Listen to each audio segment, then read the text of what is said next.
And now, ladies and gentlemen, equally as excited to get up here and give his toast, let's give it up for our best man, Carl. Mine will not be as short, unfortunately. When I got married 6 years ago, Steve, Alex, and I joked about how we might have each other as a best man. I don't have any brothers, but they do, and somehow it worked out where Alex was my best man, Steve was Alex's best man, and now I'm Steve's best man. So we formed this kind of best man trifecta, and it's really been something awesome. But 6 years ago when I got married, I kind of joked to Steve that if I was his best man, there's a certain way I was going to start his speech. So here we go. Steve hates a lot of things. From dice rolls to other drivers to the way electronics work around him, I've known Steve to complain about and hate a lot of stuff. But now, here we are, friends and family, to celebrate something that Steve doesn't hate. Let that sink in for a second. We're here because Steve doesn't hate something. In fact, he loves somebody. It's honestly a miracle, and I'm a little bit in awe. Rachel, I've known you for a while now, and I've seen you put up with some of what I like to call Steve luck. And I know that you've been there firsthand to see how terrible his luck can be, but you've stuck with him. You've been there for him, and that's amazing. Not because Steve doesn't deserve someone like you, but because that means in at least one instance his luck has changed. He lucked out in finding you. I can't say if this means he used up all his luck to make you his bride, which is kind of romantic in a way, or if it means that Steve's bad luck streak is finally over. He's not that lucky, though.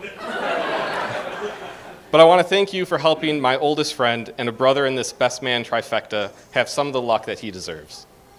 I also want to say thanks to the parents of our bride and groom. You guys are great, and you've helped make this day happen, and I really appreciate that for them. And thanks to the friends and family that are here to show all your support. Now, there's one thing I promised I'd mention at Steve's wedding because I have to, but how many people out there know about Steve's terrible luck with pretty much anything electronic-based? Okay. And how many have heard him curse the Licavoli chip that is supposedly in everything ever made that's based in electronics? Well, I've been hearing about the cheap name monster in the shade, the computer gnomes, and the Licavoli chip ever since I can remember playing video games with Steve. So I sent out some emails to some video game manufacturers hoping that they could shed some light and get me a response that it exists or not. Only one of them wrote back, but I'd like to share this quote I got in an email from a representative of Nintendo of America. Steve, if you would read this for me right here. Nintendo can't officially confirm that our developers are specifically targeting Steve. Now, that's not the proof I was hoping for, but it doesn't actually say that they aren't targeting you. So on your wedding day, I'll concede that one of the chips on that Super Nintendo board is actually a Licavoli chip, and you were right. But now if everybody could raise their glasses. To Steve and Rachel, may your love be spectacular, your future be filled with friends and family, and this be a wonderful start to the beginning of the next chapter in your adventure book. Congratulations.